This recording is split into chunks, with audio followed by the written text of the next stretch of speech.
Buenas tardes a todos, a todas. Damos comienzo entonces a esta segunda mesa, la segunda ronda en la jornada de la tarde, que tiene por nombre Animales, Educación y su complejidad. Me presento, mi nombre es Juan Carlos Blanco Sánchez. Yo soy magíster en Derecho Procesal, académico de Derecho Procesal igual de la Universidad de Atacama, Chile. Bueno, a pesar de que el derecho animal no es mi área como académico, dígame. No es mi área como académico, sí me vinculo mucho al derecho animal porque, bueno, hace 10 años atrás, el año 2015, formamos con la doctora Taeli Gómez el primer semillero nacional en Chile de derecho animal. Vale decir, hemos trabajado durante 10 años en esta temática. Bueno, para comenzar esta mesa también agradezco a la doctora María de las Victorias por permitirme coordinar esta mesa, una mesa tan importante que busca abrir el diálogo entre las disciplinas, cuestionar las formas de entender a los animales en los contextos educativos y reconocer la complejidad que supone su presencia, ya sea como sujetos de estudio, pero también como compañeros en el aprendizaje y parte del entorno en el que habitamos. Para comenzar, doy paso al especialista Nicolás de Stefano, quien es médico veterinario de la Universidad de La Plata, etólogo especializado en terapias naturales y vínculo humano-animal, miembro fundador de la Asociación Civil de Veterinarios Canábicos Argentinos y director del área de etología clínica del Instituto Multidisciplinario del Comportamiento Animal. Especialista, puede dar comienzo. Bueno, muchas gracias, Juan Carlos. Bueno, tema complejo si los hay para debatir. Es poco tiempo como para hablar detalladamente sobre algún caso puntual, pero bueno, quiero iniciar esta charla comentando, o sea, volviendo a traer un recuerdo que comenté el año pasado en esta misma mesa, en este mismo congreso, afirmando que el perro no es lo mismo que era el perro hace 30 años, que el perro no es lo mismo que era el perro hace 30.000 años, que el perro no es lo mismo que el lobo.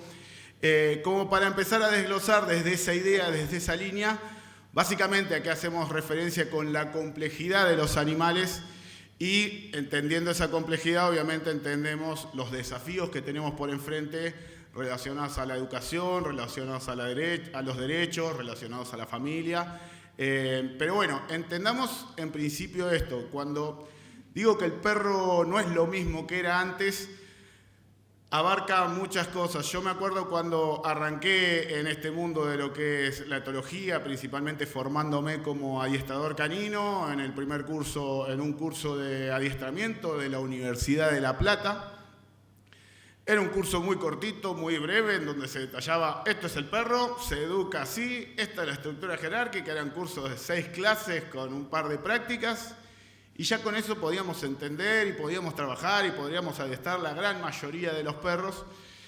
Y a medida que vamos avanzando y que vamos trabajando y que vamos teniendo más experiencia y más evidencia, vamos viendo que ese cursito que yo hice hace más o menos 15 años, hoy está totalmente obsoleto. Si hoy pienso en un curso de capacitación para educadores caninos, para etólogos, para gente que trabaja en la educación humano-animal, tienen que ser cursos de 2, 3 años con áreas de práctica muy desarrolladas, porque entendamos eso, o sea, es muy complejo lo que es el perro hoy, lo que es el gato hoy, incluido en la familia y relacionado directamente a las profesiones y el trabajo. Partimos de la idea básica, de la idea lógica, el perro nos está acompañando a la par nuestro hace 30.000 años. Va evolucionando a la par nuestro hace 30.000 años. Se va adaptando a todos los cambios que va teniendo nuestra sociedad, nuestra humanidad, nuestras ideas, nuestro desarrollo. El perro se va adaptando a la par nuestro, al igual que el gato. Los animales que nos acompañan, los animales domésticos, se van adaptando a nosotros. Eso va generando cambios genéticos, eso va generando cambios adaptativos, eso va generando cambios cognitivos, cambios sociales. yo me atrevería a decir, esperen que quería poner el reloj para no irme de tiempo, vos me vas frenando. Yo me atrevería a decir que en términos cognitivos, sociales y estructurales y de comunicación, el perro podría parecerse más al humano que al lobo. Si pensamos todo lo que tuvo que adaptarse, todo lo que tuvo que desarrollar a la par nuestra, nos viene analizando, nos viene entendiendo, nos viene guiando y se viene adaptando a todo lo nuestro. Cada conflicto que nosotros le planteamos al perro, le planteamos al gato, cada conflicto social que nosotros le planteamos sin darnos cuenta, porque de golpe cambian las familias, de golpe cambian donde vivimos, de golpe cambia cómo son las sociedades, de golpe cambian cómo son las ciudades. Todo eso va generando cambios en los animales que van evolucionando, que se va asentando genéticamente esos cambios y van dando nuevos individuos, con nuevos aprendizajes, con nuevas herramientas que tenemos que aprender a explorar. Entonces, partiendo de esa base, de lo más lógico, sí, el perro no es lo que era hace 30 años, no es lo que era hace 1000 años, no es lo que era hace 30.000 años y mucho menos es lo que era el lobo. Más con todos los cambios tan abruptos y abismales que está teniendo nuestra sociedad en este último tiempo. Cuando pensábamos antes en la idea de una familia y el perro, cómo se incluía en esa familia, era simple, era una familia, madre, padres, hijos, abuelos, vecinos y el perro en el patio.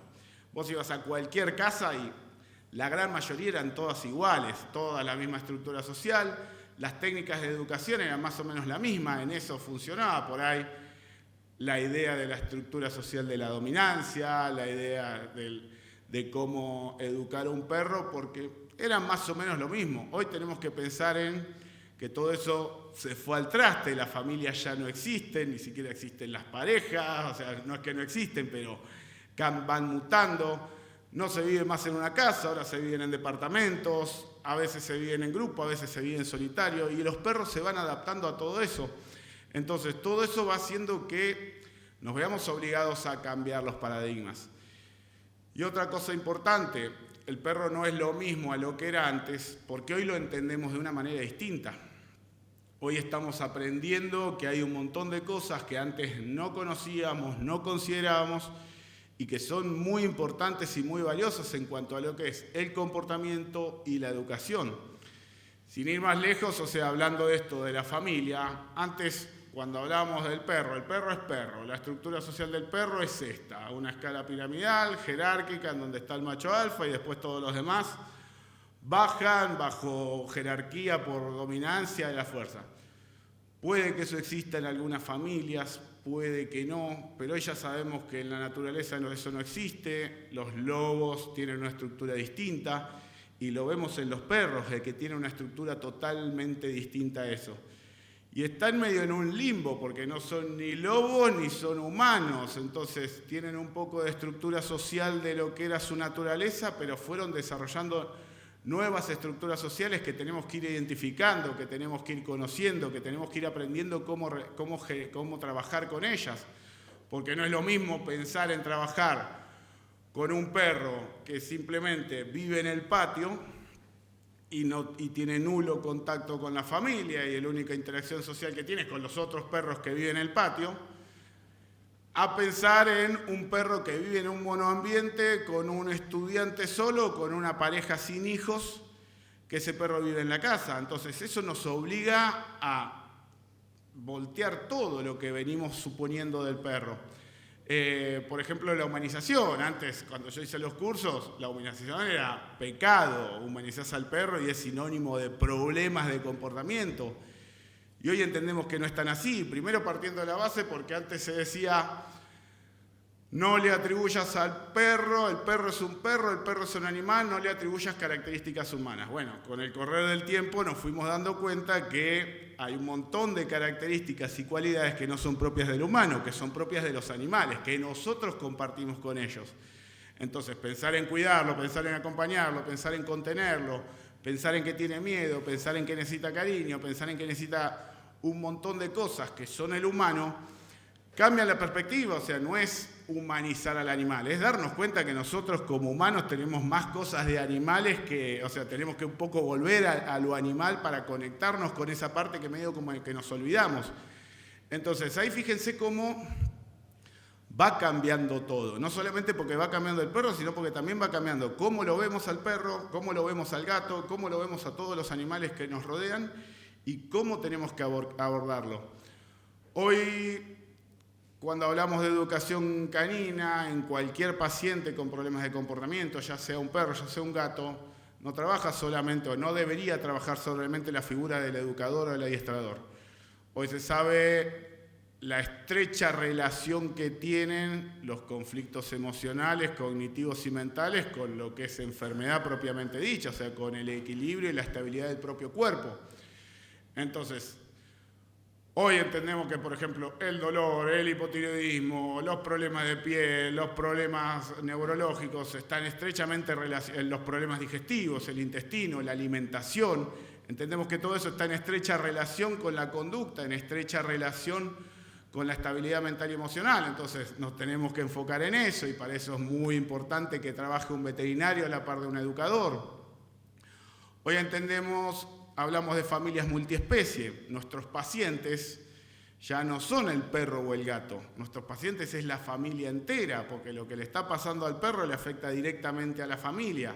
Y para yo poder resolver el problema del perro necesito ver de alguna manera resolver el problema de la familia, porque si no, no van a poder llegar a un equilibrio nunca. Entonces ahí es donde tenemos que ver la manera de pensar en el vínculo que tienen, pensar en cómo se comportan, pensar en cómo trabajarlo. Y ahí es donde es muy importante entender que por ahí agentes como los psicólogos, los psiquiatras, los acompañantes terapéuticos nos pueden ayudar en esta tarea.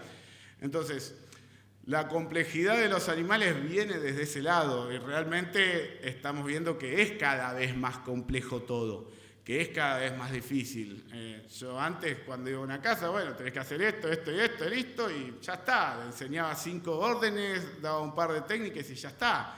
Y hoy tengo que tener una charla prácticamente de terapia con la familia para entender todo el entramado que está pasando, porque es la única forma de tratar de entender a cada paciente. Y hoy no se habla en educación canina, o no debería hablarse de educación canina del perro en sí. El perro tiene que ser perro, de las necesidades del perro. Tendría que hablarse ya directamente de las necesidades de cada individuo, porque cada individuo va a tener necesidades distintas, depende de su entorno, depende de su experiencia, depende de su desarrollo, de su aprendizaje, de sus condiciones físicas. Cada individuo va a tener una necesidad distinta al otro, entonces no es viable hablar de protocolos, no es viable hablar de estructuras educativas cerradas. Entonces, parte de esta tarea es entender eso. Y ver estas complejidades y estas dificultades como oportunidades para aprovechar, o sea, entender que todo esto se tiene que desarrollar, porque todas estas complejidades hacen referencia a más derechos, a más necesidades. Entendiendo hoy una sola salud, la familia multiespecie, es prácticamente una locura que no se esté hablando todavía de salud pública veterinaria, que si una persona no tiene recursos económicos no pueda acceder a absolutamente nada de la salud veterinaria, ni hablar de acceder a una especialidad como la etología. Entonces ahí se está atentando directamente también contra la salud pública en eso, porque si no se pueden tratar las enfermedades, no se pueden tratar los problemas de comportamiento por falta de recursos, también esas familias van a estar afectadas directamente. Ni hablar del resto de la sociedad. Si yo tengo un perro agresivo que no lo puedo tratar porque no tengo recursos, no solamente está en riesgo la vida de ese perro y la vida de esa familia, está en riesgo la vida de todos los vecinos que circundan ese perro. Entonces, ahí es entender todas estas complejidades que se van dando como oportunidades de derecho, oportunidades de, bueno, tenemos que abrir la cancha, tenemos que pensar distinto, tenemos que diagramar distinto, tenemos que directamente no arrancar de cero, porque siempre somos los humanos especialistas, esto no funciona, lo volteamos y arrancamos nuevamente, sino ver todo lo que se viene haciendo, qué es necesario desarrollar. Y entender que, bueno, la educación animal, la educación canina, la educación felina, por suerte el gato todavía no está tan afectado por todo esto como sí por ahí el perro, que las vivió todas.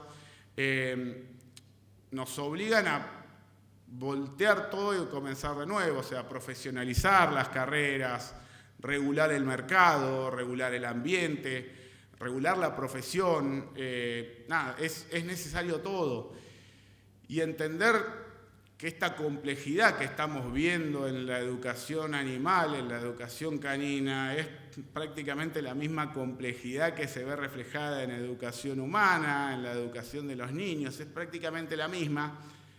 Y también ver la unión de eso, o sea, entendamos que en las familias multiespecie, la forma de educar a nuestros animales está directamente relacionada a la forma de educar a nuestros hijos, porque son nuestros hijos los que están viendo cómo educamos a nuestro perro y nos van a imitar, y nuestros hijos probablemente tengan la capacidad que por ahí los adultos la tenemos un poco atrofiada o negada, de ver al perro como un individuo más, como un individuo sensible, como un individuo con derechos, como un individuo con necesidades, y está aprendiendo de parte nuestra que ese individuo sensible, que toma decisiones, que razona, que sufre, que tiene miedo, se lo educa de esa manera.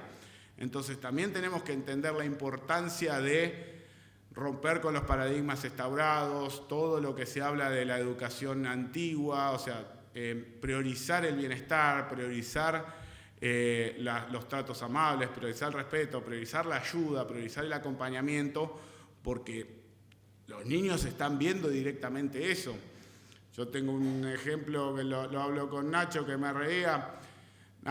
Con mi perro rústico de 15 años me atravesó en todo este aprendizaje mío. Obviamente con él tengo una ambigüedad constante porque lo educo a la antigua, porque los cursos de adiestramiento en la primera etapa me formé con él y lo educo a la vez, o sea, lo trato de educar entendiendo todo lo mal que dice. Bueno, en esa ambigüedad mía hay veces vuelvo a los malos tratos, y por ahí en una etapa, en una situación de nerviosismo, que Rústico estaba con el palito y agarrando el palito y no me lo quería dar, y Valentino quería el palito, me puse nervioso para que me dé el palito, lo amenacé, no me lo dio y le di un chirlo como para que lo suelte.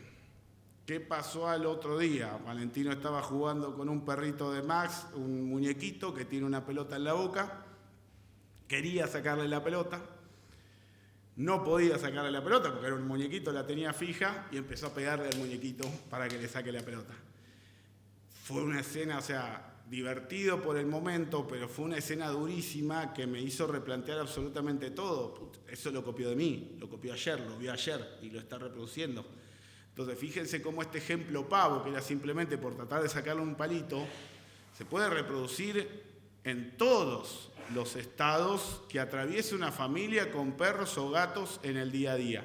Entonces, bueno, ahí es abrir la pauta para esto. Sí, es complejo todo, es muy complejo. Está cada vez más compleja la educación canina, está cada vez más compleja la integración de nuestros animales a la vida cotidiana del humano, pero tenemos la obligación de desarmar y entender esa complejidad para empezar a hacer bien las cosas, porque no las veníamos haciendo.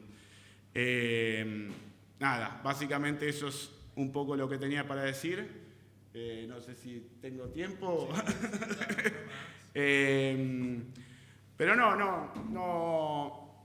En principio viene desde ese lado, o sea, de entender, sería ahora aprovechar este tiempo para reafirmar todo lo que ya expresé. Y esto lo vemos en todas las áreas de trabajo. Principalmente lo vemos en veterinarias, que también tenemos que empezar a entender a los pacientes de una manera distinta. No son más un objeto sobre una camilla que tiene signos. Es un individuo que probablemente sea mejor atenderlo en el piso o en un sillón a que en una camilla, que tiene emociones, que tiene sentimientos, que tiene sufrimientos, y también en la práctica veterinaria nos vemos obligados a empezar a trabajar sobre eso.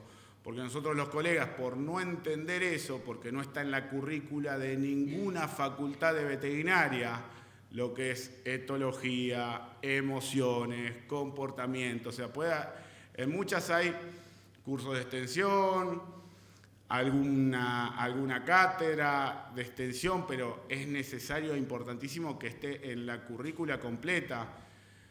Herramientas de psicología para los colegas, porque nosotros tenemos que lidiar con los tutores y con la complejidad que eso significa, y como veterinarios la mayoría de las veces no tenemos ni una herramienta para hablarle a un tutor, ni una herramienta para entender qué está sufriendo ese tutor con su paciente y cómo ayudarlo. Y al fallar en eso, estoy directamente fallando en el tratamiento, porque ahí es volviendo a lo mismo. Si yo no logro que ese tutor esté bien, emocionalmente estable y consciente de lo que está atravesando ese animal, difícilmente lo puede acompañar en un tratamiento, ni hablar en un tratamiento de comportamiento, pero difícil puede acompañar en un tratamiento médico. Entonces, ahí es volviendo a refrescar lo mismo. Sí, es todo muy complejo. Está cada vez más complejo todo, y a medida que los vamos estudiando y a medida que los vamos analizando y que vamos descubriendo cosas de ellos, nos vamos dando cuenta que sí, que es cada vez más complejo, porque también nosotros nos vamos desvirtuando cada vez más. Yo soy partidario a los tutores, algo que siempre les digo es, hablale.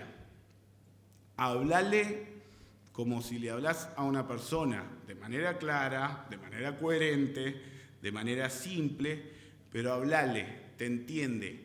No se sabe qué entienden. No podemos saber qué pueden entender. Y probablemente lo que entiende un perro en Alemania es distinto a lo que entiende un perro en Argentina y distinto a lo que entiende un perro en China, porque también están atravesados por la cultura. Pero algo entienden. Yo soy partidario de que los perros no hablan porque saben que es lo único que les faltaría hacer para que los esclavicemos por completo. Entonces se dan cuenta y dicen, bueno, no, nos quedamos callados haciéndonos los boludos, que así estamos bien, pero entender que hay muchas cosas que antes se ponían como esto no, esto está mal, esto no se hace, hoy es lo opuesto. Y no es que por capricho es lo opuesto, porque nos dimos cuenta que sí, que es lo opuesto. Como dije, estructura social, humanización, técnicas de educación, y así en cada cosa que se va indagando van apareciendo nuevas complejidades. Por eso, volviendo a lo mismo, es abrir el abanico de posibilidades, empezar a pensar en trabajar en equipo, empezar a pensar en bajarnos de los egos, en que los etólogos no somos los dueños de la profesión, ni los educadores tampoco, ni los veterinarios tampoco, que tenemos que empezar a trabajar en equipo, que podemos escuchar a un psicólogo, que podemos escuchar a un psiquiatra, que podemos escuchar a un terapeuta, y que es muy necesario que trabajemos en equipo, no solamente por la educación de nuestros perros y nuestros gatos, sino también por la educación de la familia en general. Así que sí, ahora sí, voy a seguir redundando, no quiero... Sí. Tengo una pregunta. ¿El adiestrador también puede tratarlo al perro como un paciente, como un psicólogo? ¿Ser un psicólogo el adiestrador? Porque yo veo muchos que dicen, sí, mi perro va al psicólogo. A ver, ahí lo que, en cuanto a la consulta que vos hacés, hay mucho de lenguaje popular. O sea, vos lo que le decís a cualquier persona, estoy viendo a mi perro con un profesional, la persona desde la ignorancia, a modo jocoso, te va a decir, vas al psicólogo del perro. Y en parte puede que sí, puede que no. A ver, un adiestrador es un técnico. Entonces, no tiene características de título médico, o sea, tiene un título profesional, pero entraría, no hay una formación, pero entraría en lo que es una tecnicatura.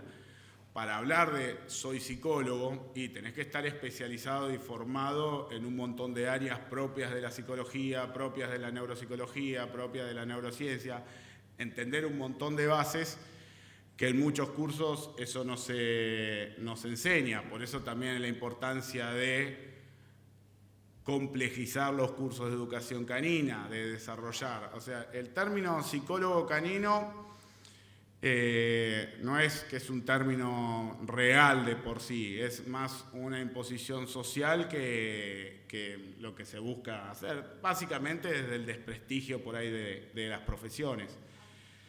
El término real en nuestro país por lo menos sería etólogo, que es el médico veterinario especializado en comportamiento animal. Después está el educador canino y el adiestrador canino, que no es que son opuestos, son complementos, tienen que trabajar en equipo. Porque lo que hace el educador o el adiestrador no lo hace el etólogo, y lo que hace el etólogo no lo hace el educador. Y la mayoría de las veces en pacientes complejos, los pacientes necesitan las dos cosas.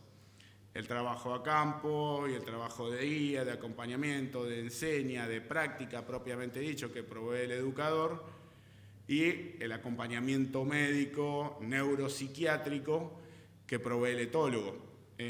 O sea, un educador no puede indicarte estudios complementarios, como por ejemplo análisis sanguíneo, resonancia magnética, tomografía computada, ecografías, placas, que son todos los estudios que se pueden llegar a necesitar como para llegar a un diagnóstico de a qué se deben los problemas de comportamiento de un perro. Porque tengo que descartar dolor, tengo que descartar problemas generales, tengo que descartar problemas endocrinos, tengo que descartar problemas neurológicos.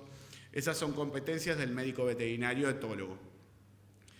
Pero el médico veterinario etólogo te va a trabajar en un consultorio, a través de un escritorio, y te va a dar un montón de indicaciones, principalmente de un tratamiento psiquiátrico. Que ese tratamiento y esas indicaciones que yo puedo dar desde el escritorio, la mayoría de las veces hacen agua si no están acompañadas por un educador que vaya guiando a la familia en todo ese trabajo.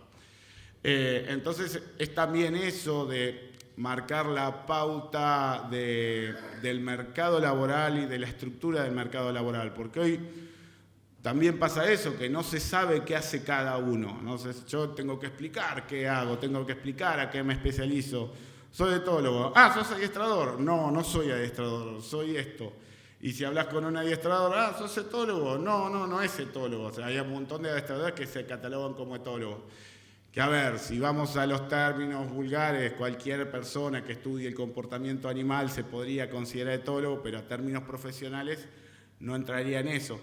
Pero bueno, ahí viene lo complejo de empezar a entender ese entramado que se está dando en la profesión animal, empezar a regular y empezar a entender líneas de cómo se trabaja realmente. Muchas gracias, no, Nicolás. por favor. ¿Más preguntas, Nicolás? Sí. Si quiere venir acá adelante. Tengo una consulta que bueno, se debe repetir mucho en familias multiespecie, con perros adultos, en donde desde la expresión del amor que le tienen o dicen tenerle, los infantilizan. Estamos hablando de perros adultos. O sea, llegan a la casa, mimo, caricia, lo alzo, voz infantil.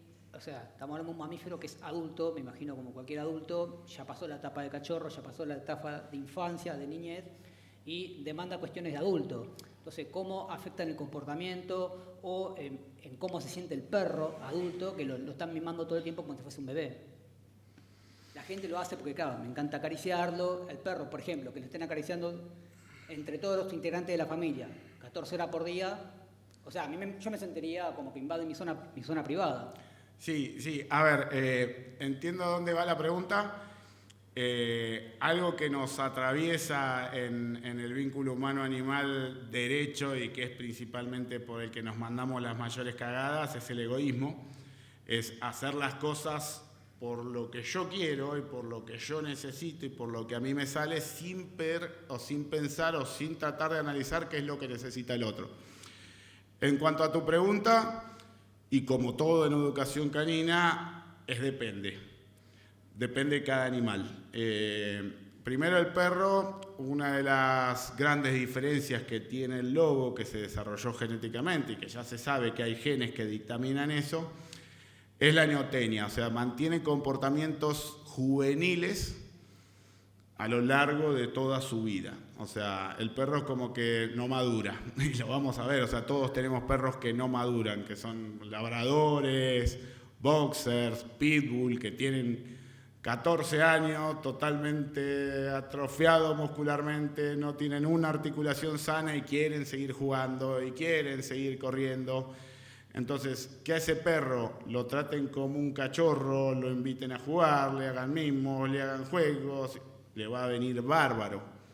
Después hay otros perros que son el opuesto, que son antisociales, que ya entraron en la etapa adulta y no quiero que me rompan más, no quiero que me jodan más. y que son más bien sedentarios, y a ese perro le va a joder, le va a molestar, le va a generar estrés.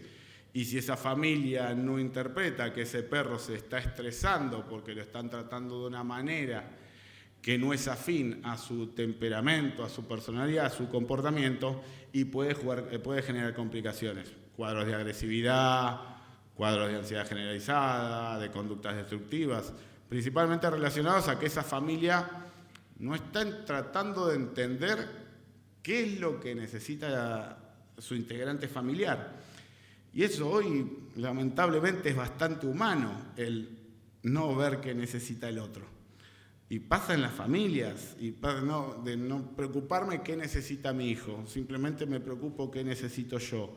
Ni hablar qué necesita mi pareja, ni hablar qué necesita mi compañero de trabajo, ni hablar qué necesita mi vecino o la persona que me acabo de cruzar.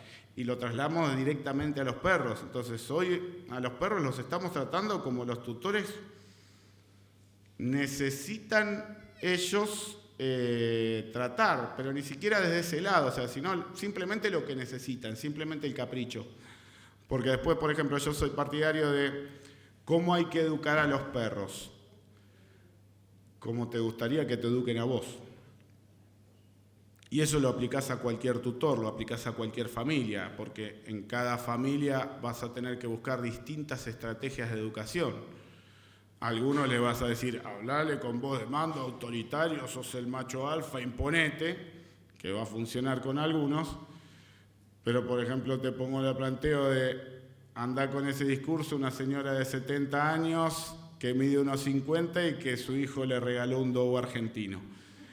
¿Cómo se impone sobre ese perro? Entonces, bueno, ¿cómo te gustaría que te traten a vos? Y a mí amablemente, con respeto, con cariño, tratá hacia el perro y te va a funcionar, y por lo general funciona.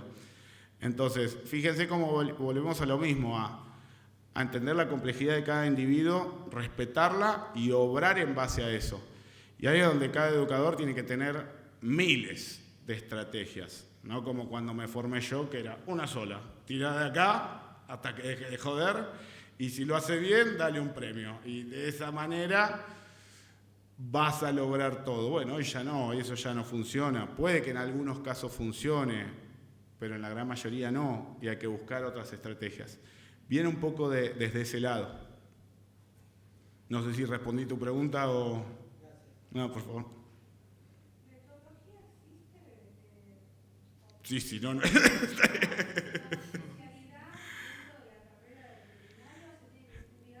Se estudia afuera, o sea, no está dentro del programa académico. Nos formamos en cursos privados, en institutos de formación privada. Y después mediante, o sea, se puede conseguir la especialidad otorgada por el Colegio de Veterinarios. Cada colegio veterinario, según cada especialidad, tiene un requisito. Bueno, tenés que hacer tantos cursos, tenés que tener tantos pacientes, tenés que tener un tutor, y en base a eso vos podés conseguir la especialidad del colegio de veterinarios. Pero no es que hay una especialidad cuando yo termino la carrera de veterinarios, bueno, ¿qué quiero hacer? Me puedo desarrollar dentro de la universidad en el área de etología. No, todavía no existe, y que tendría que meterse desde el primer año, tendría que hablarse de etología. Bueno, si no sé... Por allá. Te quería comentar que en mi experiencia el etólogo me funcionó como que abarca también el adiestrador, porque su comportamiento tiene que tener cierta qué correctivos tiene que tener. En mi caso tengo una perra muy ansiosa, igual ya la acepté como es, no me queda otra porque estuvo medicada.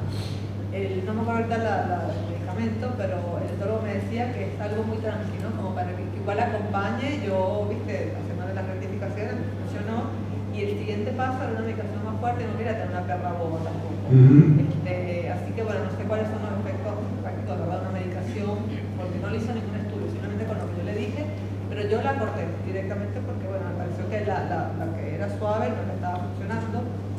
Y sí, o sea, yo la pasé una hora y ya llega a la casa y está vuelta, se gira para agarrarse la cola y bueno, no te digo, no sé si ella le hace mal estar tan ansiosa, pero bueno, como digo, ya la acepté como me rendí, digamos, con la medicación, porque es lo que te digo, no quería una vez. En el auto se vuelve loca también. Entonces decía, cuando son viajes largos, dame una pastillita y ya no viajas con nosotros directamente. Bien. En principio, o sea, entender que los etólogos, yo me especializo en terapias naturales, por ahí estoy un poco alejado de los psicofármacos, no porque no funcionen o porque esté en contra, porque los uso, sino principalmente porque tome el camino por la natural, pero ningún tratamiento psiquiátrico apunta a dopar al paciente, salvo en pacientes muy complejos, principalmente cuadros de agresividad, en donde o lo eutanasio o lo tengo inhibido, pero siempre lo que se busca con los tratamientos psiquiátricos es estabilizar al paciente para que a partir de ahí pueda el individuo empezar a desarrollar nuevos comportamientos.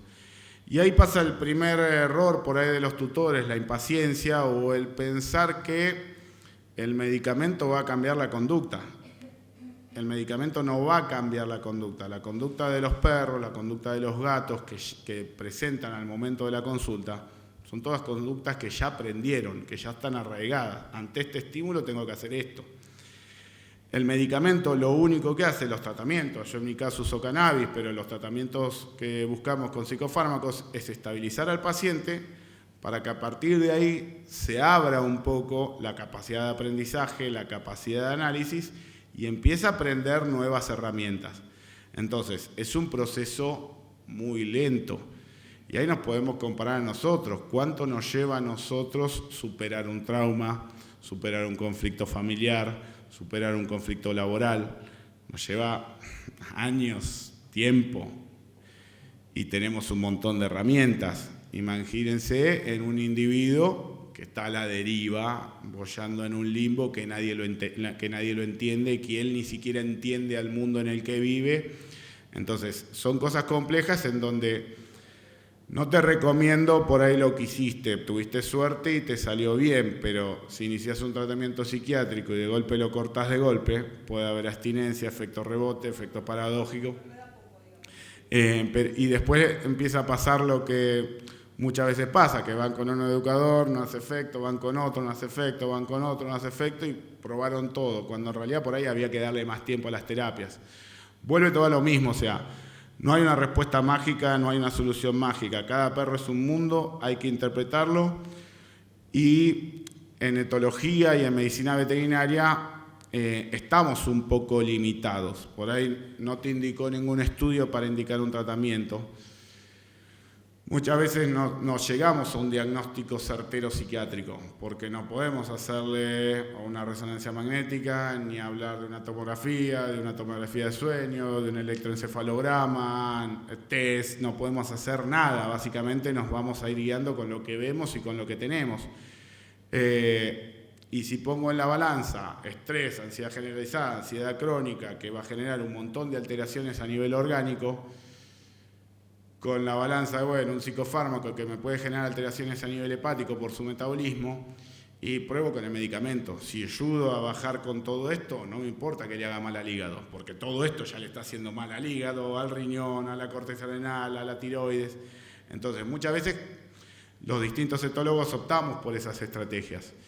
Y después también, como pasa en psiquiatría humana, el tratamiento es una prueba diagnóstica. No es que tiene esto, le doy esta pastilla y va a andar. No, capaz que tiene esto. Estoy seguro que este tratamiento es el indicado para este paciente. Lo pruebo y no funciona.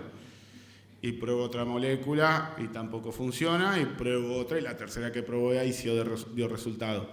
Porque no tenemos capacidad de entender la complejidad que está pasando acá, y cada fármaco va a hacer una modificación distinta y capaz que no es lo que necesita ese individuo. Entonces, volviendo a lo mismo, es un proceso muy complejo el terapéutico en la educación.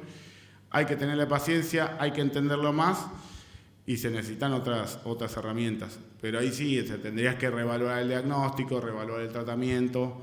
Siempre hay algo que se puede hacer. Y igual, lo que hiciste también es parte de un éxito terapéutico. Ya le acepté así. Bueno, si te es viable, te es funcional, los dos disfrutan, ninguno de los dos está demostrando conflictos relacionados al estrés directamente, está bien.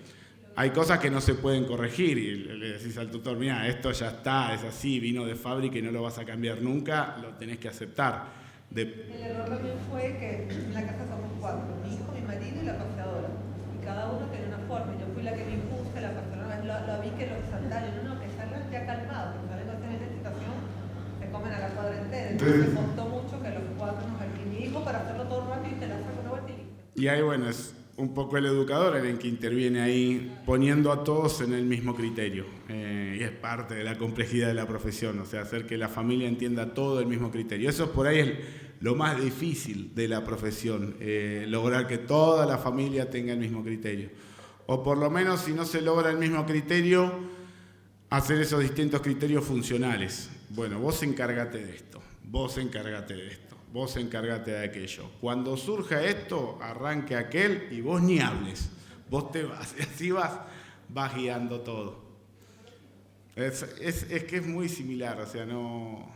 Yo hoy estoy viendo lo de los dos lados. Yo soy padre de un nene de 2 años y medio y las cosas que estoy aplicando en él y las cosas que estoy enseñándole y la forma en que le estoy enseñando, digo, puta, es lo mismo, es lo mismo.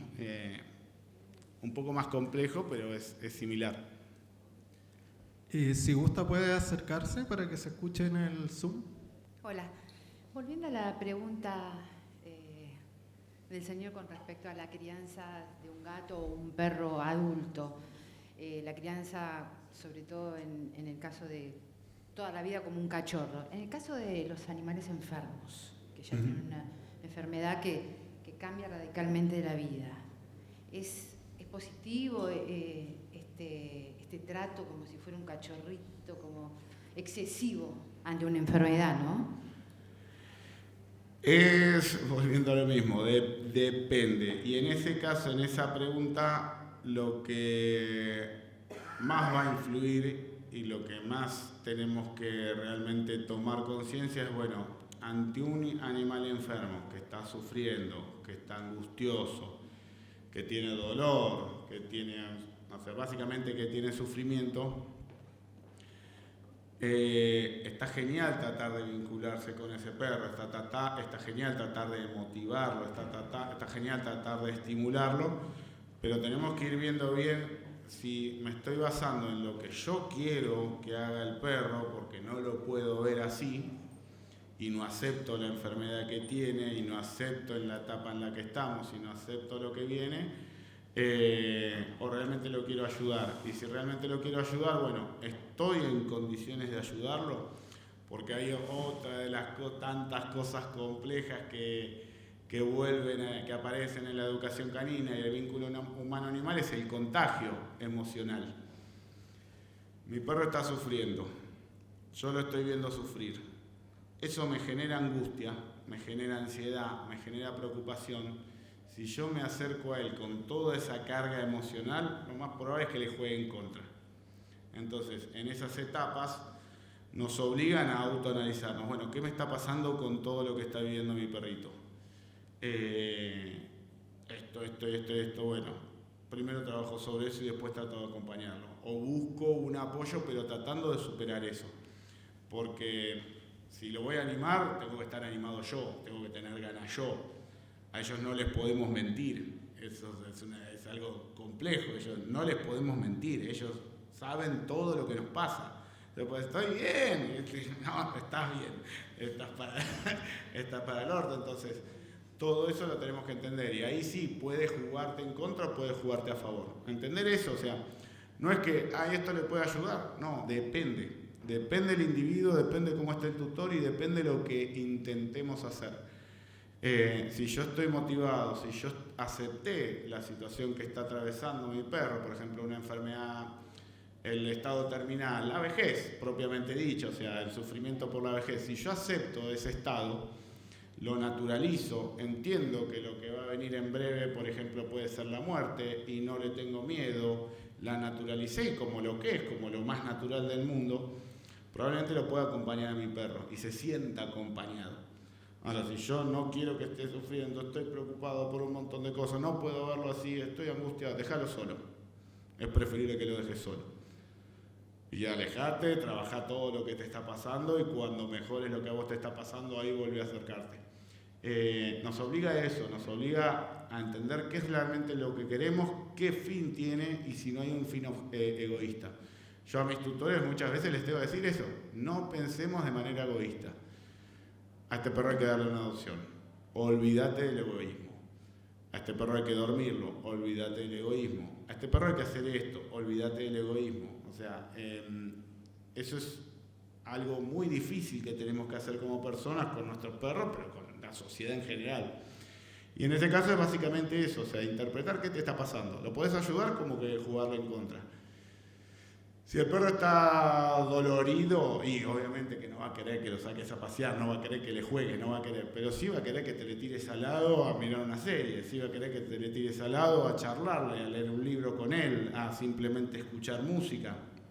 Cada perro va teniendo sus necesidades y a medida que va avanzando la vida y van desarrollándose y van envejeciendo, van cambiando esas necesidades. Bueno, está en el rol del tutor y los profesionales que acompañan a ese tutor de interpretar eso.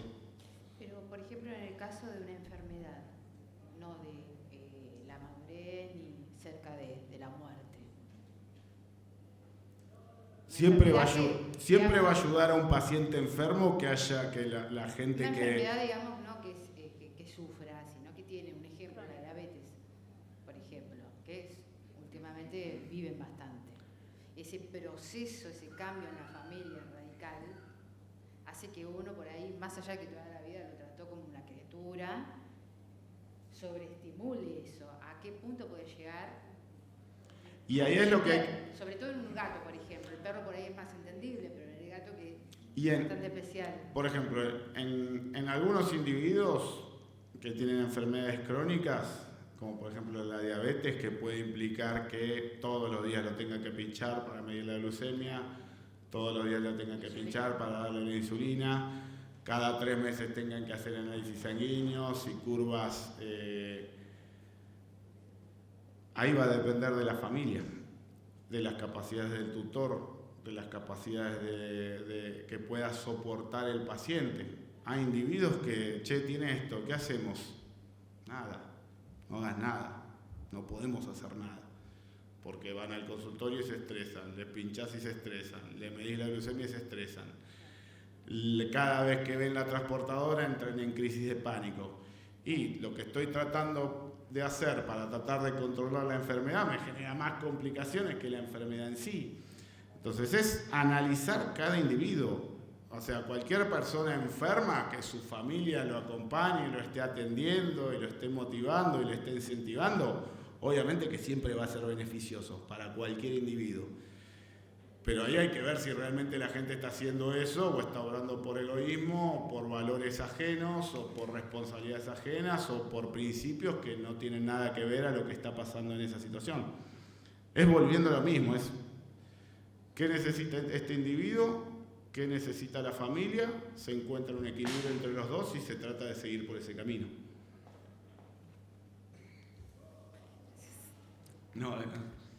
Gracias, Nicolás. Bueno, igual es un tema importante lo que plantea Nicolás. Reconocemos al animal como sujeto de derecho, pero también tiene que ser comprendido como un sujeto de estudio multidisciplinar que, claro, abarca las áreas de la medicina veterinaria, pero también las ciencias sociales, las ciencias jurídicas, y finalmente es un compañero de aprendizaje y parte también del entorno en el que nosotros habitamos. Así que brindémosle un caluroso aplauso a Nicolás.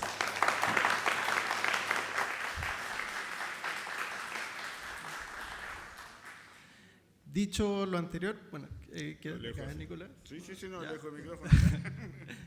Ahora damos inicio entonces a la intervención de la Universidad de Atacama, que es una universidad ubicada en el norte de Chile.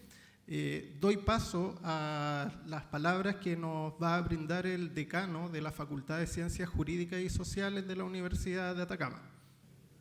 Muchas gracias, profesor Juan Carlos Blanco. Bueno, lo primero es agradecer la invitación a participar en una actividad tan importante como esta, planteando una cuestión que a mí también me parece muy relevante a propósito de lo que explicaba Nicolás en su excelente presentación, y que dice relación básicamente con cómo la universidad, la experiencia de la Universidad de Atacama, puede aportar precisamente en esa dirección de poner sobre la mesa las cuestiones más fundamentales sobre esta materia, y especialmente teniendo en consideración cómo desde la academia podemos hacer algo más que solo hablar entre nosotros, que está muy bien, pero que evidentemente se necesita llevar al cambio social, y para eso se requiere no solamente una actitud política, por supuesto, que desde luego tiene que darse, sino también unos fundamentos teóricos desde el derecho, para convencer a todos aquellos que todavía no se han puesto en la línea que nosotros entendemos es de plena justicia. Me refiero básicamente a que desde esa perspectiva, en nuestra realidad, en Chile, la incorporación ya en las mallas curriculares de las distintas carreras, hablo de Derecho porque es mi especialidad, en realidad ha ido aumentando, sin perjuicio de lo cual nos parece aún insuficiente respecto de la importancia que la temática tiene. En esa línea, nuestra universidad ha desarrollado y ha creado ya hace un tiempo la Cátedra de Derecho Animal a cargo de la doctora Taeli Gómez, que me continuará en el uso de la palabra, pero también se ha empleado buscando compañeros, amigos, personas que estén en nuestra línea a través de la internacionalización de la temática, incorporándose a la REDAC a nivel internacional latinoamericano, y que implica que nos podamos encontrar con todos aquellos que permitan dar sustento a una mejor intervención, a una forma más adecuada en que el derecho enfrente la situación que actualmente viven los animales no humanos. En esa línea podemos entender, creo yo, que para enfrentarse de mejor manera a esos desafíos se necesita un cambio de paradigma que abarque no solo a ramas concretas del derecho, sino que implique un cambio de paradigma de la ciencia del derecho. En Chile, por ejemplo, sufrimos de una situación muy compleja, no solamente por la debilidad de la normativa que protege a los animales no humanos, sino también porque existe una insufrible dispersión normativa con objetivos y establecimiento de contextos muy distintos, lo que hace en realidad, antes de tener una legislación amplia, es una legislación dispersa, que no es lo mismo, y por tanto se pierde el foco y evidentemente también la potencia con cómo podemos enfrentar el problema. En ese sentido, creo yo que el avance que se puede lograr pasa necesariamente por establecer no solamente un vínculo con determinadas áreas, como les decía, sino que en un contexto del ordenamiento jurídico. En Chile pasa una situación muy paradigmática y al mismo tiempo más que indeseable a propósito de las incoherencias al interior del sistema. Se discute y se discutió bastante, mi especialidad es el derecho penal, a propósito, por ejemplo, del bien jurídico protegido en materia de animales no humanos. Se estableció en el Código Penal chileno, no hace mucho tiempo, un delito específico de maltrato animal que ha sufrido una serie de modificaciones para irse adecuando de mejor forma a la realidad social. Sin embargo, en el ámbito del derecho privado, los animales continúan siendo cosas al mismo nivel que una silla, una mesa o un vehículo. Es interesante plantear esto porque desde el punto de vista del derecho penal hay un reconocimiento implícito y explícito, creo yo, de que el bien jurídico protegido es la salud y el bienestar animal, lo que pone de relieve que existe un reconocimiento de los animales no humanos como seres sintientes. No tiene sentido ninguno, por tanto, que el resto del ordenamiento jurídico siga una línea arcaica que impide que el tratamiento de la cuestión sea de una forma más adecuada y, por cierto, más justa. Desde ese punto de vista, lo primero que habría que hacer es reconocer lo evidente. Los animales no humanos no son objetos de derecho, son sujetos de derecho. Y a partir de aquella premisa, poder avanzar en un reconocimiento más adecuado y que evidentemente supere esta catástrofe animal que vive no solamente en nuestro país, sino entiendo también muchos de nuestros pueblos. En esa línea, me parece a mí, y es el leitmotiv de esta intervención, breve por cierto, implica que las labores no solo de difundir, sino de establecer un discurso potente que permita profundizar un derecho coherente para lograr una aplicación concreta en la realidad social, particularmente en la chilena, que es a lo que me refiero, son objetivos que parecen bastante razonables de establecer en las universidades, a la academia, para dirigirnos en esa dirección. Y de esa manera nosotros poder establecer particularmente, creo yo, desde la universidad pública, aquello que nosotros necesitamos, y lo digo en términos muy concretos. Fueron otros los que lucharon antes. Somos nosotros y mucha más gente la que está interesada y quiere luchar ahora, pero no seremos nosotros los que logremos el triunfo.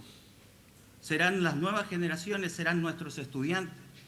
Y es precisamente por eso la relevancia fundamental de establecer cátedras de derecho animal, clínicas jurídicas que permitan hacer una intervención en los tribunales de justicia para ir potenciando realmente aquello que nosotros buscamos. No seremos nosotros, serán nuestros estudiantes. De ahí la importancia radical en que podamos ir profundizando las cátedras de derecho animal, las intervenciones directas en la comunidad y, por supuesto, ir a pelear a los tribunales aquello que hoy no se establece. El reconocimiento, por ejemplo, en Chile, del delito de maltrato animal con un bien jurídico que establecido de manera, digamos yo, poco desarrollada en los tribunales de justicia, donde aún se sigue hablando más bien desde una perspectiva antropocéntrica de cómo se va a afectar a los animales, no considerándolos víctimas.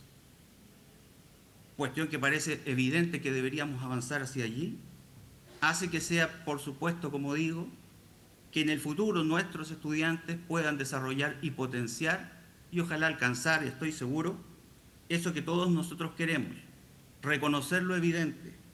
Los animales no humanos son sujetos de derechos y son víctimas de aquellos delitos que contra aquellos se cometen. Vamos a lograr y vamos a trabajar en esa línea y en esa empresa en la que nuestra universidad y nuestra facultad se está enmarcando y que estoy seguro que compartimos con todos ustedes. Muchas gracias por la palabra, Juan Carlos.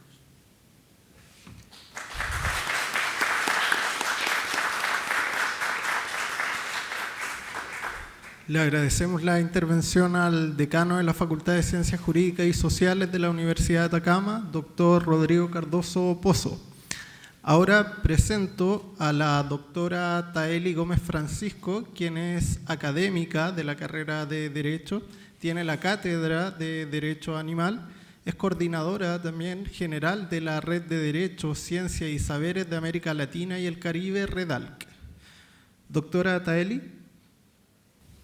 Bueno, en primer lugar, un saludo amoroso desde Chile a los organizadores y organizadoras, a la Universidad de Buenos Aires, agradecer la oportunidad una vez más de la invitación y lamentar no haber podido estar ahí, agradecer a Vicky y tanto amigas que estamos compartiendo este camino juntas y juntos, agradecer a quienes están allá, al decano, las palabras. Me emociona mucho saber que estoy en una institución que tiene un compromiso político e institucional con las vidas no humanas. Un saludo ahí también a Juan Carlos y a las estudiantes que que viajaron para ir y no perderse esta oportunidad. Bueno, yo quisiera presentar, si me autorizan, tengo una presentación ahí. Esta presentación tiene por objetivo contar una experiencia, pero no solo una experiencia desde el haber vivido juntos y acá juntas en la primera convención que tuvimos de la Red de Derechos, Ciencias y Saberes, y al alero de ella se realizó una actividad importante, creemos nosotros, para los animales, sino que además porque es importante, y esta es la primera parte, poder dar un diálogo, hacer una fortaleza o situarla en un contexto y en un marco de profundidad que nos permita entender y desde ahí poner criterios, límites, avances e identificar los retrocesos que también podamos tener. Una de las cosas que hemos conversado, quienes nos hemos dedicado algún tiempo al tema que nos convoca, tiene que ver con la cosificación y la descosificación.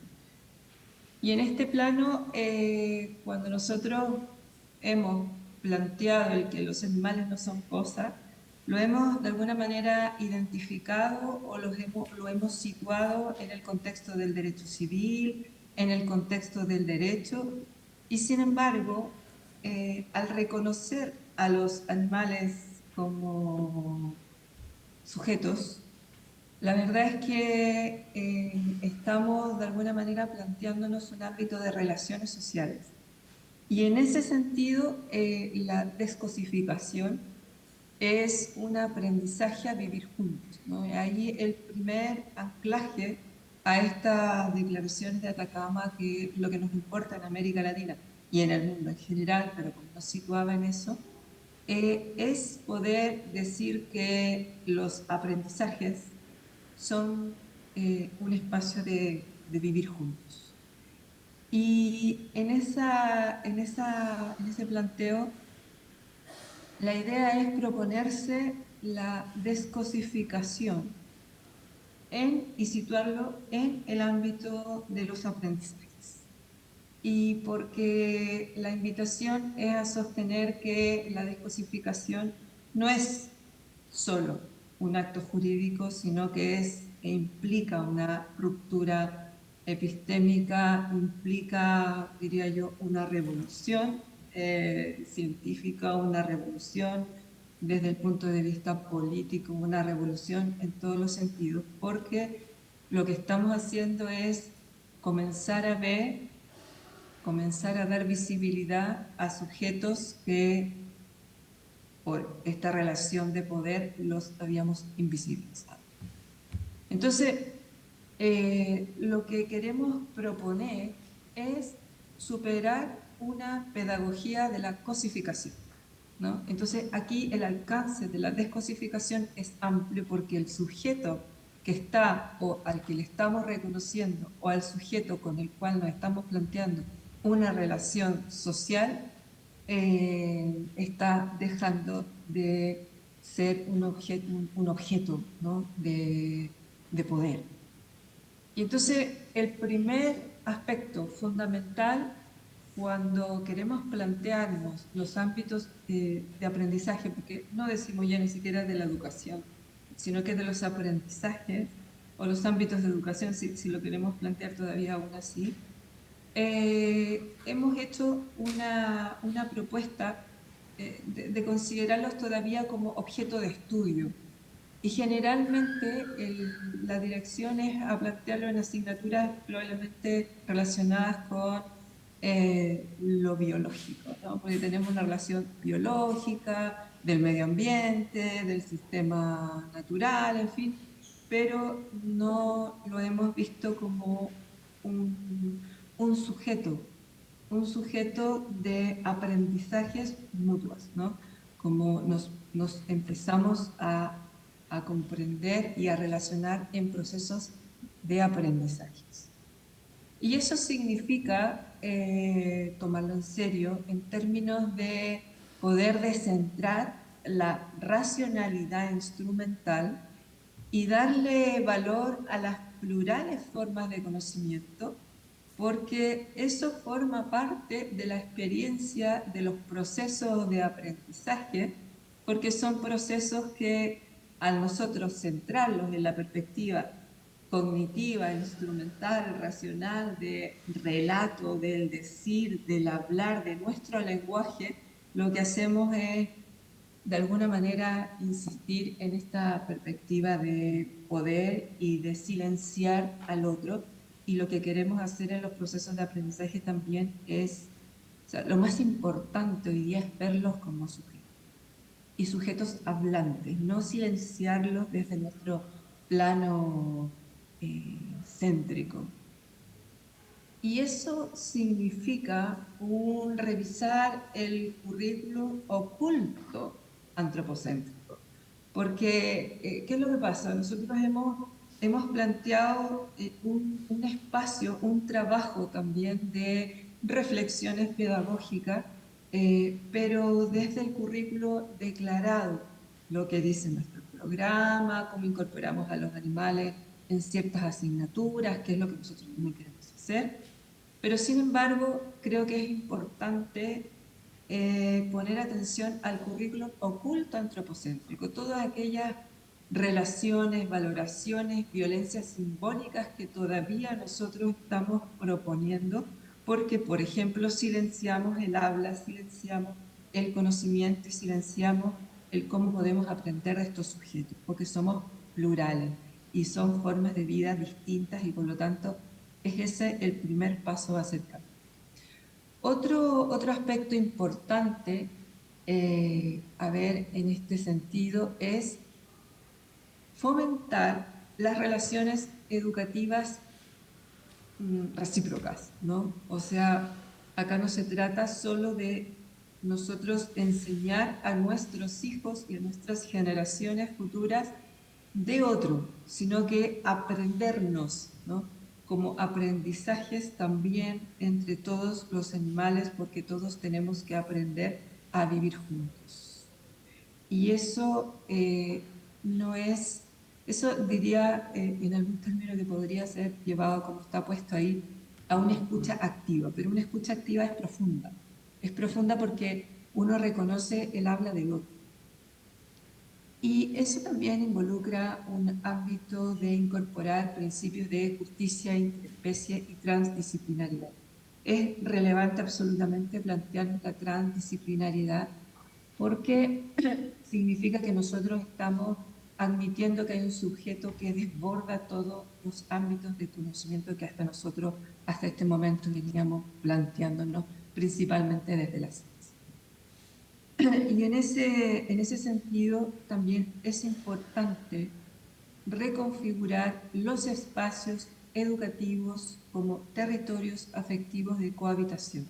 Y eso significa dar profundidad al ejercicio del aula. ¿Cuál es el aula de las relaciones sociales entre nosotros y los animales?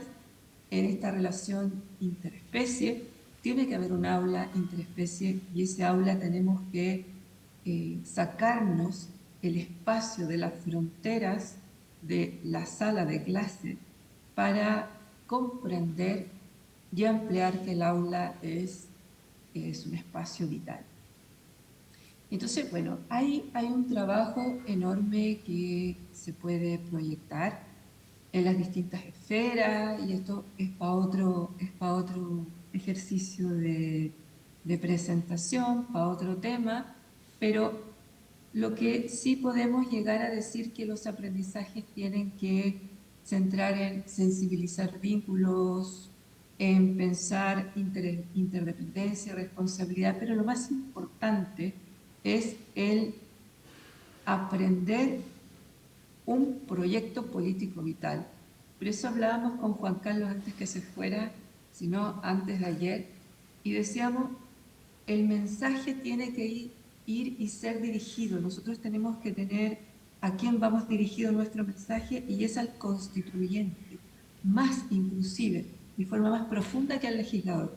Nosotros tenemos que tener miras a abordarnos como proceso constituyente, como al constituyente. Es a él el sujeto que en principio y en prioridad debemos dirigirnos para hacer estas transformaciones, porque es un nuevo pacto, porque es un proceso nuevo.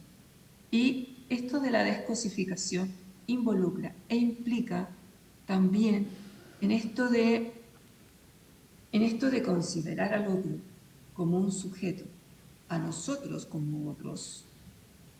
Y para eso, desde la perspectiva del derecho, una de las cosas que desde mi especialidad de la filosofía, ¿no? Y es también otro tema aparte, es que el derecho no tiene todavía una capacidad heurística o una proyección profunda para alumbrar al otro. Todavía nosotros no hemos generado un proceso de nombramiento, de categoría, de organización del pensamiento y el lenguaje jurídico, de modo tal que seamos capaces de ver a los animales como otros. Porque todavía seguimos en procesos de apropiarnos, de no entender la relación, todavía seguimos pensando en la justicia como silogismo, todavía seguimos pensando en un montón de cosas que tiene que ver con reducir al otro y cosificarlo, ¿no? Y de alguna manera el descosificar a los animales significa que podamos tener un lenguaje para también visibilizarlos. Y en este plano es aquí donde lo jurídico con lo pedagógico, si se quiere plantear, tiene que tener en este espacio un diálogo. Y desde ahí, de este referente, empezamos a inspirarnos, quienes hemos trabajado en el contexto de REDAL, que es la Red de Derechos de América Latina y el Caribe. Digo yo desde ahí porque es el sentir de quienes estamos trabajando el tema, los problemas y los dolores de los animales, es plantearnos desde ahí la internacionalización, las redes, y pongo esta lámina porque al alero de REDAL logramos hacer 2 declaraciones importantes en esta convención en noviembre del año pasado, que fue presencial acá. Y pongo estas universidades porque son las universidades que estuvieron participando y que participan colaborando con REDAL y están adheridas a REDAL y por lo tanto hacen eco al llamado que se hizo con la declaración. Esta declaración es una motivación colectiva, profunda, simbólica del mundo académico y activista latinoamericano, donde tuvimos colaboración de distintas formas, en distintos sentidos, que planteamos la declaración como un inicio, solo un abrir la reflexión en un colectivo internacional latinoamericano para plantearnos básicamente estos 2 ejes centrales. Fue suscrita por los estudiantes de REDAL, por docentes, por profesionales, por más de 90 universidades e instituciones pertenecientes a quienes firmaron y provenientes de varios países. La verdad es que este fue un inicio muy provechoso desde ese punto de vista. Estas declaraciones, como después se las podrá presentar en la página, si hay tiempo, Juan Carlos, están en la página de REDAL, que es la Red de Derechos de Ciencias y Saberes de América Latina y el Caribe, que partimos como como Red de Derechos de América Latina y el Caribe, pero dada la complejidad del mundo nuestro, lo abrimos a Ciencias y Saberes y es ahí donde también se incorporan los conocimientos de los otros animales como espacio de nuestra red. Y ahí entonces las 2 declaraciones tienen que ver con este eje central que estaba planteando, que es la primera declaración por el reconocimiento y consolidación de los animales como sujetos en los procesos educativos. Y la declaración, la consolidación del derecho animal en la Academia Latinoamericana. fue complejo plantearnos una sola declaración porque consideramos que los derechos, o sea, las cátedras y la asignatura del derecho animal están consolidándose, por lo tanto no es un proceso que hay que reconocerlo en esa dimensión y magnitud. Bueno, la declaración por la consolidación del derecho animal en América Latina, tuvimos el honor que fuera leída por nuestra querida amiga, que espero que esté ahí, Viti. Ella viajó para acá, para la Universidad de Atacama, que fue sede de este encuentro, y que leyó y participó. Esto está entero, la actividad por el YouTube, el YouTube de la página ahí mismo donde está, porque no solo fueron leídas las declaraciones, sino que también se incorporó a ejercicios que habían hecho desde el párvulo, desde los círculos infantiles, como estrategias didácticas.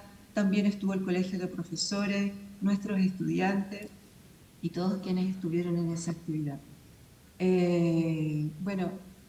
Esa declaración de los derechos, de la consolidación del derecho animal en la Academia Latinoamericana, que no se las voy a leer, pero sí es importante dejar presentado que se propone fortalecer una disciplina autónoma en las universidades latinoamericanas al menos, con reconocimiento, con perspectiva interdisciplinaria, con propuesta jurídico-cultural, con el sentido de una formación integral de quienes no están defendiendo y custodiando los ordenamientos jurídicos, sino que están al servicio de las justicias y contra las injusticias, y qué más claro que la injusticia contra la vida en cualquiera de sus formas.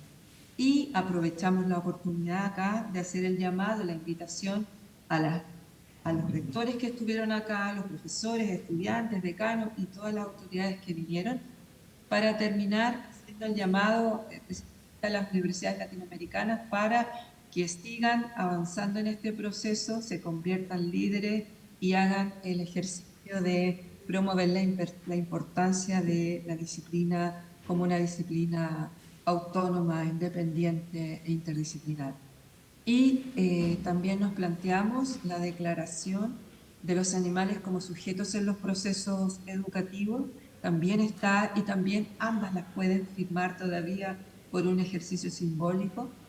La idea es no plantear todos estos considerandos, que efectivamente reconocer un proceso, reconocer el avance científico, social, jurídico, político y ético, para declarar finalmente que los animales humanos debemos aprender a tener una relación respetuosa con los sujetos de cualquier especie, lo que representa una responsabilidad ineludible. Y en tal sentido, las instituciones educativas están convocadas a incluir en los currículos educativos, de acuerdo a sus diversos niveles y consideraciones, la ética, el derecho animal, el bienestar, y en consecuencia se insta a desarrollar políticas públicas, programas que fomenten este respeto, por tanto, de todos los sujetos. Y contarles ahí lo bello que fue, que queremos de verdad poder seguir con esto, y contar que la Universidad de Atacama, y ahí me imagino que doy paso a Juan Carlos, que tendrá esta misma lámina, pero contar que esa materialización es una materialización que estamos promoviendo desde la Red de Derechos, Ciencias y Saberes, a abrir espacios, a abrir diálogos, a abrir encuentros, a abrir publicaciones, a abrir mesas de trabajo, de currículos, de estrategias, de didáctica, de sentido profundo, y estamos absolutamente dispuestos a generar y a seguir avanzando en este proceso. Declarar es transformar, y dejo con ustedes, no sé cómo hacerlo, Juan Carlos. Muchísimas gracias por la participación, por dejarme participar acá, y un saludo cariñoso, que me encantaría verlos, pero bueno, aquí estoy. Muchas gracias, profesora Ataeli, por su intervención.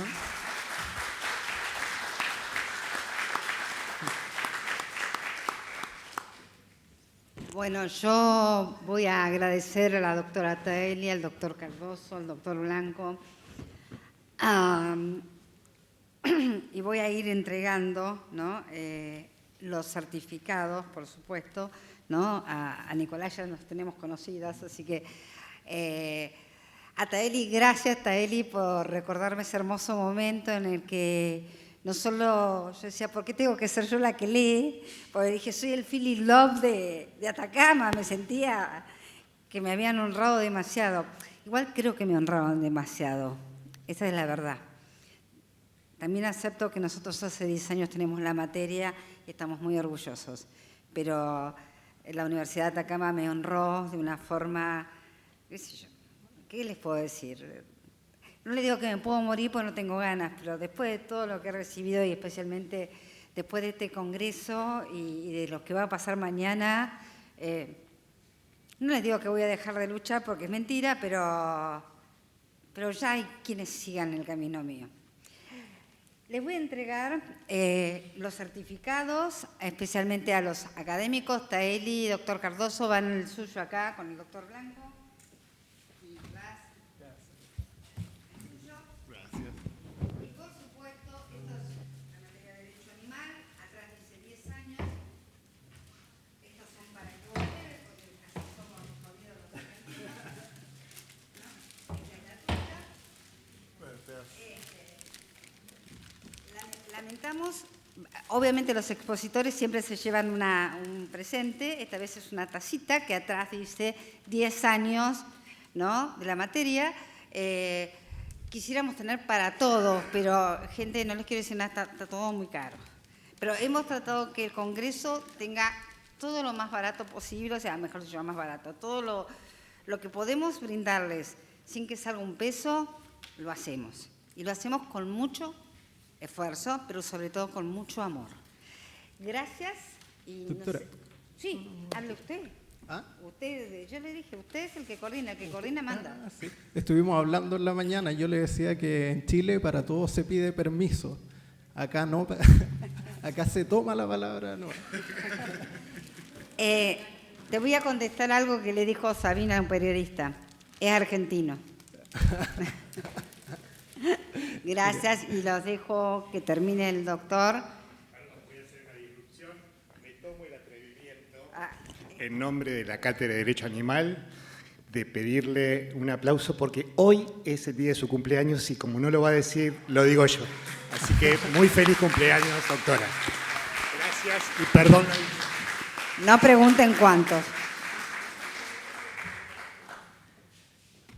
Bueno, en estos minutos que me quedan, quisiera mostrar un poquito del trabajo que hemos realizado con la profesora Taeli, si bien esto es incipiente, pero vamos trabajando en eso.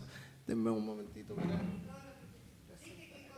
Bueno, como les comentaba, les voy a mostrar un poquito del trabajo brevemente que hemos realizado con la profesora Taeli, que es la forma en cómo estamos aterrizando las declaraciones de Atacama, que invito a todos a suscribir en la página de redalc.uda.cl. Bueno, producto de estas declaraciones se forma el Observatorio de Derecho Animal en la Facultad de Ciencias Jurídicas y Sociales el día 25 de abril del 2025.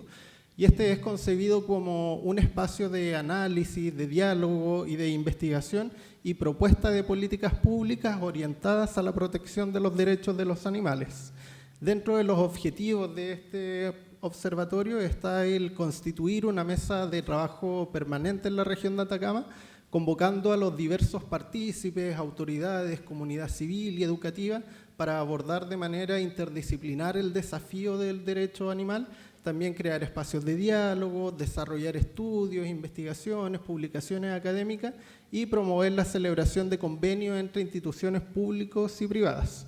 Acá les dejo una foto del acto que se constituyó entonces esta Mesa Regional Permanente de Derecho Animal el día 29 de abril del 2025 bueno, contamos con autoridades políticas y administrativas, representantes del Ministerio de Justicia, representantes del Ministerio de Educación, la Subsecretaría de Desarrollo Regional de Atacama, jardines infantiles, colegios médicos veterinarios, municipalidades, fiscalía, Ministerio Público. Por lo tanto, es una mesa interseccionalidad que va en aras de promover la protección de los derechos de los animales. El objetivo que tuvo esta mesa fue crear un espacio académico, social para el análisis, el diálogo, la investigación y la generación de políticas públicas orientadas justamente a la promoción de los derechos de los animales, y dentro de los compromisos, porque hicimos firmar a todas las instituciones, esto no se quedó así, sino que tenían que poner la firma, y está el acto donde ponen la firma, así que lo pueden revisar en la página.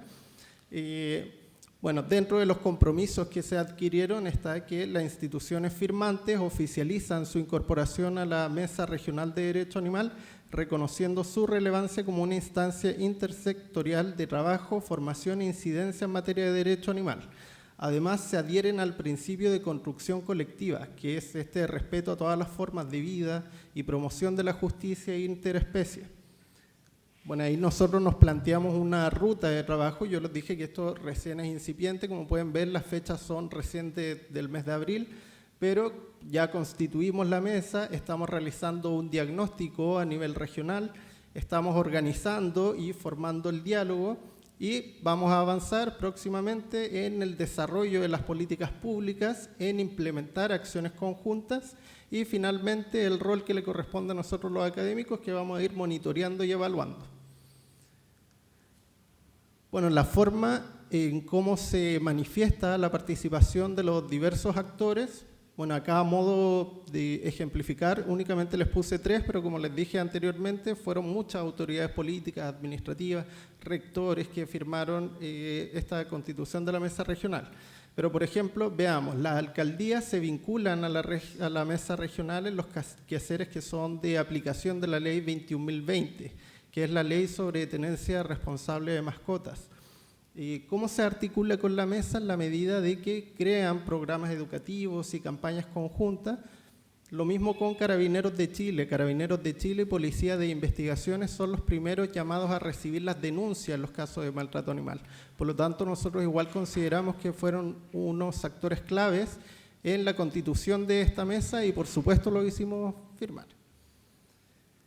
Bueno, por último, comentarles que la mesa regional en última instancia constituye también un ejercicio pedagógico que nutre la disciplina del derecho animal y que a su vez involucra y hace partícipe con acciones concretas a actores educacionales a través de los representantes del Ministerio de Educación, de los jardines infantiles, considerando tanto la primera infancia como también la educación superior.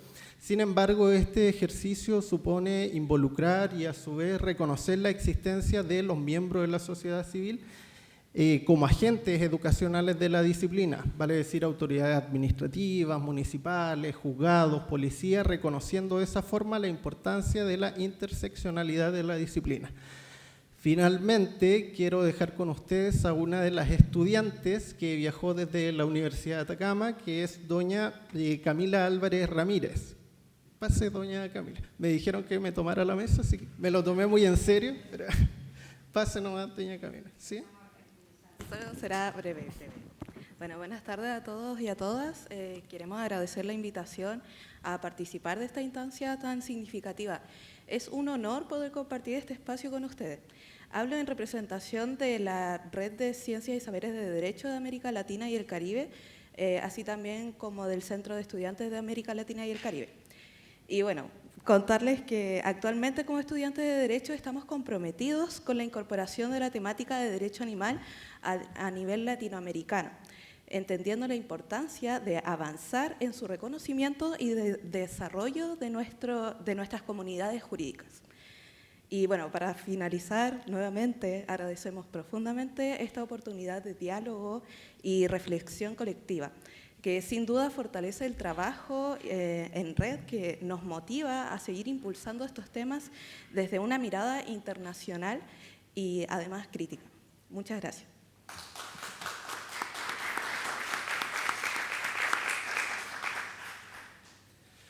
Bueno, finalmente, como decía en la mañana el doctor Ricardo citó a Paulo Freire. Justamente lo que nosotros estamos haciendo con la Cátedra de Derecho Animal, con este trabajo interdisciplinario, es bajar la teoría a la práctica. ¿Ya? Finalmente los dejo con una frase de Paulo Freire, que enseñar no es transferir conocimiento, sino crear las posibilidades para su producción. Así que seguimos en esta noble pero revolucionaria forma de hacer academia. Muchas gracias.